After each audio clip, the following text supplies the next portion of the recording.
नमस्ते दोस्तों, मैं हूं कल्पेश और आप सभी का फिर से एक बार स्वागत करता हूं आपके अपने चैनल मैथ्स विद केपी में। दोस्तों, पहला एक्सरसाइज सॉल्व करने के बाद हमारे टेक्स्ट बुक में पेज नंबर 18 से लेकर 22 तक कुछ इंपॉर्टेंट कॉन्सेप्ट्स और एग्जांपल्स दिए गए हैं। तो आज की इस वीडियो में वही इंपॉर्टेंट कॉन्सेप्ट्स और एग्जांपल्स हम करने वाले हैं। तो चलिए शुरू करते हैं।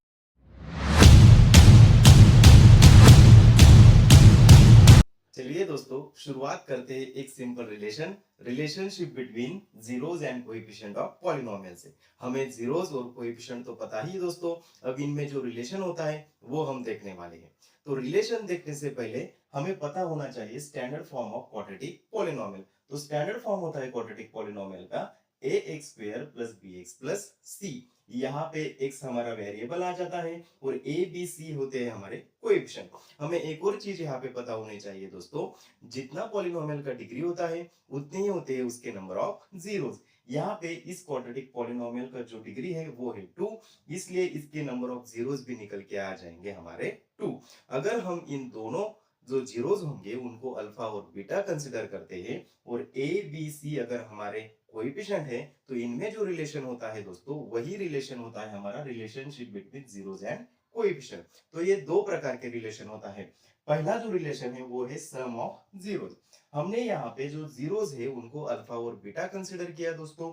अगर हम उन दोनों जीरोस का सम करते हैं, that is alpha plus beta करते हैं, तो वो होता है माइनस बी अपॉन ए के बराबर। यहाँ पे बी और ए क्या होते हैं? तो बी होता है हमारा एक्स का कोएफिशिएंट और ए जो होता है वो होता है हमारा एक्स स्क्वायर का कोएफिशिएंट। इसी तरह से सेकंड जो रिलेशन है दोस्तों वो है प्रोडक्ट ऑफ जीरोस। अगर हमने उन दोनों जीरोस का दैट इज अल्फा और बीटा का प्रोडक्ट किया, that is alpha into beta, तो वो होता है सी अपॉन ए के बराबर। यहाँ पे सी जो होता है वो होता है हमारा कांस्टेंट टर्म और ए तो हमें पता ही दोस्तों जो कि है हमारा कोएफिशिएंट ऑफ एक्स स्क्वायर। तो ये जो दो रिलेशन है यही है हमारे relation between zeros and coefficient. तो सिंपल है दोस्तों। चलिए दोस्तों, अब इस सिंपल रिलेशन को वेरीफाई करते हैं एक सिंपल एग्जांपल से। यहाँ पे हमने एग्जांपल के तौर पे क्वाड्रेटिक पॉलिनोमियल लिया है x square plus 7x plus 10। पहले तो हमें वेरिफिकेशन के लिए इस क्वाड्रेटिक पॉलिनोमियल के जीरोस निकालने होंगे दोस्तों। उसके लिए पहला स्टेप जो होता है, ये वाला क्वाड्रेटिक पॉलिनोमियल हमें स्टैंडर्ड फॉर्म में अरेंज करना होता है। स्टैंडर्ड फॉर्म होती है क्वाड्रेटिक पॉलिनोमियल की x square plus b x plus c, जो कि हमें पहले से ही स्टैंडर्ड फॉर्म में दे रखी है। तो यहाँ पे स्टैंडर्ड फॉर्म में हम इस क्वाड्रेटिक पॉलिनोमियल को लिख लेंगे x square plus 7x plus 10 equals to में लगा देंगे 0। अब इसके जीरोस निकालने के लिए हमें जो मिडिल टर्म होता है उसे स्प्लिट करना होता है दोस्तों। और इसे स्प्लिट करने के लिए हमें पहले टर्म का कोएफिशिएंट और लास्ट टर्म जो होता है कांस्टेंट टर्म उनका प्रोडक्ट करना होता है। तो हम एक्स स्क्वायर का कोएफिशिएंट है 1 और कांस्टेंट हमें हमारा 10, तो हम उसका प्रोडक्ट कर लेंगे 1 इंटू 10, ये आ गया हमारा 10। अब ये जो नंबर निकल के आया है 10, इसका हम फैक्टराइजेशन करेंगे। 10 का फैक्टराइजेशन सिंपल है दोस्तों, हम इसे 2 से डिवाइड करेंगे। 2 5 जा 10, यहाँ पे आ गया 5 जो कि खुद से प्राइम नंबर है। 5 1 जा 5, तो 10 के फैक्टर्स निकल के आ गए हमारे 2 एंड 5। अब ये जो फैक्टर्स है दोस्तों, इन दोनों फैक्टर्स का जो सम होगा वो सम आना चाहिए जो मिडिल टर्म का कोएफिशिएंट होता है उसके बराबर। तो हम सम करके देखते हैं। 2 प्लस 5 इज इक्वल टू 7, तो सही है, वो 7 आ गया दोस्तों जो कि है हमारा कोएफिशिएंट ऑफ मिडिल टर्म। और इन दोनों फैक्टर्स का प्रोडक्ट आना चाहिए ये वाला नंबर, तो हम प्रोडक्ट करके देखते हैं। 2 इंटू 5 इज इक्वल टू 10, तो ये भी आ गया दोस्तों, तो ये भी सही है। तो यहाँ पे हम इस 7x को इजीली स्प्लिट कर सकते हैं 2 एंड 5 में। तो करना कैसे है दोस्तों, देखिए यहाँ पे पहला टर्म तो एज इट इज आ जाएगा। जो 7x है हमारा 7x की तरह ही हम 2 और 5 को स्प्लिट करेंगे। तो यहाँ पे आ जाएगा हमारा 2x प्लस 5x।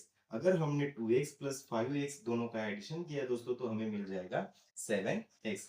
और लास्ट में आ जाएगा हमारा constant term is equal to 0। आगे हमें फर्स्ट जो दो टर्म्स होती है उनमें से कुछ कॉमन निकालना होता है और लास्ट जो दो टर्म्स होती है उनमें से भी कुछ कॉमन निकालना होता है।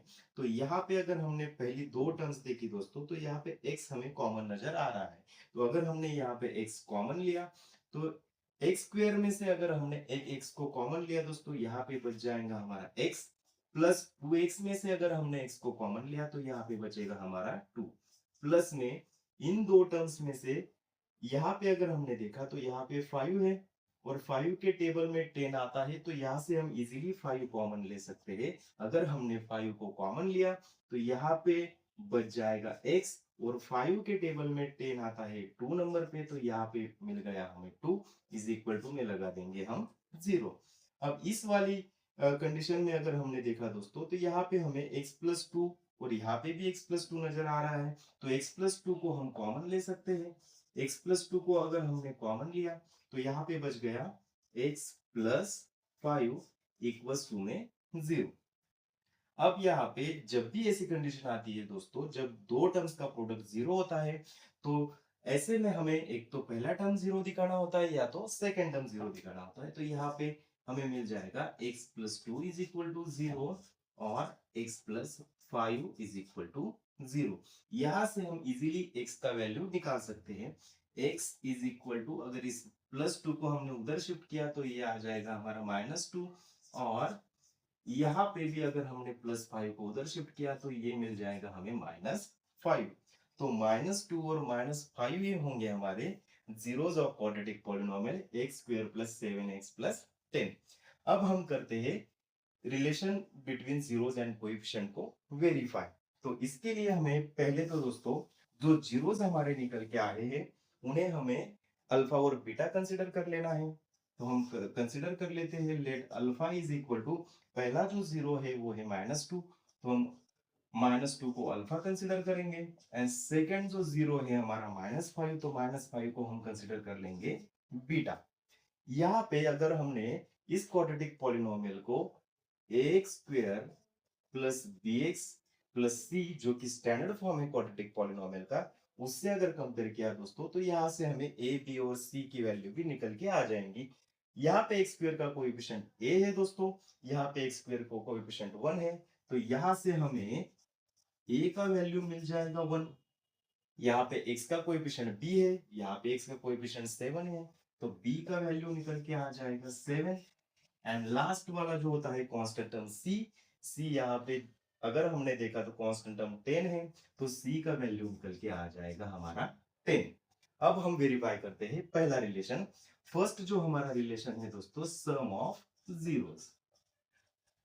तो सम ऑफ जीरोस जो होता है वो होता है alpha plus beta is equal to में -b अपॉन a के बराबर।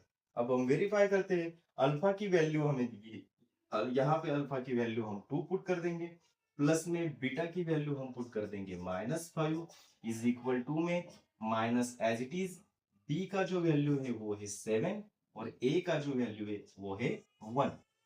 देयरफॉर अब हम सिंप्लीफाई करते हैं -2 plus into minus -5 is equal to में -7। जब भी डिनोमिनेटर में 1 होता है तो वो हम कंसिडर नहीं करते दोस्तों, तो उसको नहीं भी लिखा तो भी चलता है। तो यहाँ पे सिंप्लीफिकेशन के बाद -2 एंड -5 आ गया हमारा -7 इज इक्वल टू में -7। तो यहाँ पे सम ऑफ जीरो जो हुआ दोस्तों वो वेरीफाई हो गया। अब हम करते हैं सेकंड वाला जो हमारा रिलेशन है प्रोडक्ट ऑफ जीरोस को वेरीफाई। प्रोडक्ट ऑफ जीरोस में होता है हमारा प्रोडक्ट ऑफ जीरोस में होता है alpha into beta is equal to c upon a. अब अल्फा जो हमें यहाँ पे दिया है वो है -2 एंड बीटा जो है हमारा वो है -5 इज इक्वल टू में हम सी जो है सी है हमारा 10 और ए का जो वैल्यू है वो है 1। अब हम सिंप्लीफाई करते हैं माइनस इंटू माइनस प्लस होता है दोस्तों -2 इंटू -5 वो हो जाएगा हमारा 10 प्लस 10 और यहाँ पे भी मिल गया हमें 10। जो डिनोमिनेटर का 1 होता है वो हमने नहीं लिखा तो भी चलता है। तो यहाँ पे प्रोडक्ट ऑफ जीरोस भी हो गया वेरीफाई। तो इस तरह से हमें relationship between zeros and coefficient को वेरिफिकेशन करना था दोस्तों। तो सिंपल ये दोस्तों आगे बढ़ते हैं। अब सॉल्व करते हैं अगला example Find the zeros of the polynomial x square minus 3 and verify the relationship between zeros and the coefficient. यहाँ पे हमें एक सिंपल पॉलिनोमियल दिया गया है x square minus 3। पहले तो हमें इसके जीरोस निकालने हैं, उसके बाद हमें वेरीफाई भी करना है relationship between zeros and coefficient. तो करना कैसे है दोस्तों, चलिए सॉल्व करते हैं। यहाँ पे पहले जो पॉलिनोमियल हमें दिया गया है उस पॉलिनोमियल को हम लिख लेंगे x square minus 3 is equal to में लगा देंगे 0। इस वाले पॉलिनोमियल के जीरोस निकालने के लिए हमें एक फॉर्मूले का यूज करना है दोस्तों। जो फॉर्मूला है a square minus b square is equal to a plus b into a minus b. अब इस फॉर्मूले का यूज करने के लिए हमें जो कांस्टेंट टर्म है उसको स्क्वायर टर्म में कन्वर्ट करना होगा। तो मैं इसे स्क्वायर टर्म में कन्वर्ट करता हूँ। पहला तो हमें एक्स स्क्वायर तो स्क्वायर की फॉर्म में ही दिया है। अब 3 जो होता है वो रूट 3 का ही तो स्क्वायर होता है दोस्तों। तो मैंने इस 3 को रूट 3 की स्क्वायर की फॉर्म में कन्वर्ट कर लिया, इज इक्वल टू लगा दिया 0। अब यहाँ से ए स्क्वायर माइनस बी स्क्वायर का जो फॉर्मूला है ए प्लस बी इंटू में ए माइनस बी, इस फॉर्मूले का हम यहाँ पे यूज कर सकते हैं। अगर इस फॉर्मूले को हमने यहाँ पे अप्लाई किया दोस्तों तो यहाँ से हमें मिल जाएगा x plus root 3 into x minus root 3 is equal to 0। जब भी ऐसी कंडीशन आती है दोस्तों, दो टर्म्स का प्रोडक्ट जीरो होता है, तो हमें एक तो पहली टर्म जीरो होती है या फिर सेकेंड टर्म जीरो होती है। तो यहाँ पे x plus root 3 is equal to 0 और x minus root 3 is equal to 0 ऐसा हम लिख सकते हैं। यहाँ से हमें मिल जाएंगे हमारे दो जीरोस। पहला जो होगा x is equal to minus root 3 और x is equal to root 3। अगर हमने इस प्लस 3 रूट 3 को उधर शिफ्ट किया दोस्तों आरएचएस में, तो वो बन जाएगा माइनस रूट 3। और यहाँ पे माइनस रूट 3 को अगर आरएचएस में शिफ्ट किया तो वो बन गया हमारा प्लस रूट 3। तो इस वाले एक्स स्क्वायर माइनस 3 जो क्वाड्रेटिक पॉलिनोमियल था दोस्तों, उसके जीरोस निकल के आ गए माइनस रूट 3 एंड प्लस करेंगे verification of relationship between zeros and coefficient. तो उसके लिए हमें पहले तो जो जीरोस निकल के आए उसे हम कंसीडर करेंगे अल्फा और बीटा। तो मैं यहाँ पे कंसीडर कर लेता हूँ अल्फा इज इक्वल टू, जो हमारा पहला जीरो है दोस्तों वो है माइनस 3, तो अल्फा को मैं कंसीडर करता हूँ माइनस 3। एंड सेकेंड जो हमारा जीरो है रूट 3, उसे मैं कंसीडर करता हूँ बीटा। तो यहाँ पे अल्फा की वैल्यू आ गई है माइनस रूट 3 एंड बीटा की वैल्यू निकल के आ गई 3। अब हमें एबीसी जो हमारे कोएफिशिएंट्स है उसकी वैल्यू निकालनी है। और उसकी वैल्यू निकालने के लिए हमें जो ये क्वाड्रेटिक पॉलिनोमियल दिया गया है दोस्तों, उसे हमें स्टैंडर्ड फॉर्म से कंपेयर करना होता है। स्टैंडर्ड फॉर्म होता है हमारा ax square plus bx plus c। यहाँ पे अगर हमने देखा तो x स्क्वायर का कोएफिशिएंट है a, यहाँ पे x स्क्वायर का कोएफिशिएंट 1 है, तो यहाँ से a की वैल्यू निकल के आ जाएगी 1। यहाँ पे x का कोएफिशिएंट b है, लेकिन इस वाले पॉलिनोमियल में जो x की टर्म है दोस्तों वो मिसिंग है। और जब भी कोई टर्म मिसिंग होती है तो उसका कोएफिशिएंट हम लेते हैं 0। यहाँ पे कांस्टेंट टर्म है c और यहाँ पे कांस्टेंट टर्म है हमारा माइनस 3, तो c की वैल्यू निकल के आ जाएगी हमारी माइनस 3।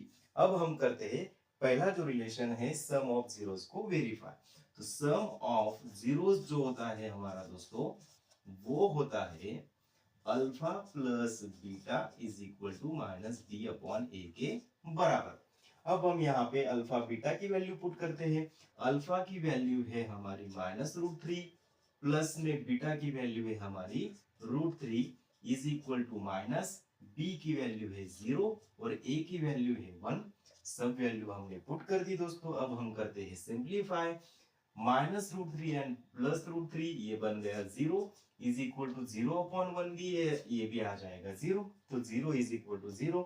यहाँ पे हमारा पहला जो रिलेशन है sum of zeros that is alpha plus beta is equal to minus b upon a, ये वेरीफाई हुआ दोस्तों।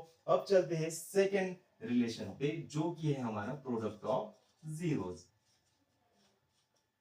प्रोडक्ट ऑफ जीरोस जो होता है दोस्तों वो होता है alpha into beta is equal to c upon a के बराबर। यहाँ पे भी हम वैल्यू पुट कर देते हैं। अल्फा का वैल्यू है हमारा माइनस रूट 3 इंटू बीटा का वैल्यू है हमारा रूट 3 इज इक्वल टू सी। सी का वैल्यू है माइनस 3 अपॉन में ए का वैल्यू है 1। अब हम करते हैं सिंप्लीफाई। माइनस इंटू प्लस हो जाएगा हमारा माइनस रूट 3 इंटू रूट 3 तो √3 इंटू √3 का स्क्वायर आ गया दोस्तों। यहाँ पे -3/1 को हम -3 लिख सकते हैं। अगर हमने यहाँ पे √3 का स्क्वायर लिया तो √3 का स्क्वायर तो 3 होता है, तो ये निकल के आ गया हमारा -3 इज इक्वल टू में -3। तो यहाँ पे हमारा प्रोडक्ट ऑफ जीरोस भी हुआ वेरीफाई। तो सिंपल है दोस्तों। चलिए दोस्तों अब सॉल्व करते हैं अगला example. Find a quadratic polynomial the sum and product of whose zeros are -3 and 2 respectively। यहाँ पे हमें sum of zeros and product of zeros की वैल्यू दी गई है -3 एंड 2 और हमें निकालना है क्वाड्रेटिक पॉलिनोमियल। तो करना कैसे है दोस्तों, चलिए सॉल्व करते हैं। इस तरह के एग्जांपल में पहले तो हमें जो जीरोस होते हैं रिक्वायर्ड क्वाड्रेटिक पॉलिनोमियल के, उसे अल्फा एंड बीटा कंसीडर कर लेना है। तो मैं सपोज कर लेता हूं यहाँ पे let alpha and beta be the zeros of required quadratic polynomial। जो भी हमारा रिक्वायर्ड क्वाड्रेटिक पॉलिनोमियल है दोस्तों, उसके हमने जीरोस कंसीडर कर लिए अल्फा और बीटा। यहाँ पे हमें पता है सम ऑफ जीरोस जो है वो हमें दिया गया है -3। तो यहाँ पे हमने जीरोस तो अल्फा एंड बीटा कंसीडर किया है, तो सम ऑफ जीरोस आ जाएगा हमारा अल्फा प्लस बीटा और उसकी वैल्यू हमें दी गई है -3। तो हमें अल्फा प्लस बीटा की वैल्यू मिल गई यहाँ पे -3। एंड प्रोडक्ट ऑफ जीरोस जो कि दिया गया है 2, तो प्रोडक्ट ऑफ जीरोस आता है अल्फा इंटू बीटा, उसकी वैल्यू निकल के आ जाएगी 2। तो यहां तक सिंपल है दोस्तों। अब हमें निकालना है required quadratic polynomial. Therefore the required quadratic polynomial will be. यहाँ पे हमें एक सिंपल सा फॉर्मूला ध्यान में रखना है दोस्तों। फॉर्मूला है हमारा एक्स स्क्वायर माइनस में alpha plus beta into x plus alpha into beta is equal to 0। यही होगा हमारा रिक्वायर्ड क्वाड्रेटिक पॉलिनोमियल। बस सिंपली हमें इसमें alpha plus beta and alpha into beta की वैल्यू पुट कर देनी है। तो यहाँ पे मैं वैल्यू पुट करता हूँ। X square minus alpha plus beta की वैल्यू है हमारी -3 इंटू में आ जाएगा x plus alpha into beta की वैल्यू है 2 इज इक्वल टू में लगा देंगे 0। अब इसे सिंप्लीफाई करते हैं। X square as it is आ जाएगा, माइनस इंटू माइनस प्लस, तो ये बन गया हमारा +3 इंटू में x plus 2 is equal to 0। तो यही होगा दोस्तों हमारा required quadratic polynomial is required quadratic polynomial. तो सिंपल है दोस्तों। यहाँ पे इस इंट्रोडक्शन वाली वीडियो को हम करते हैं कंप्लीट। अगर अब तक आपने हमारे चैनल को लाइक और सब्सक्राइब नहीं किया दोस्तों, तो लाइक और सब्सक्राइब जरूर करना। और जिन लोगों ने हमारे चैनल को लाइक और सब्सक्राइब किया है उन सभी के धन्यवाद। मिलते हैं अगली वीडियो में।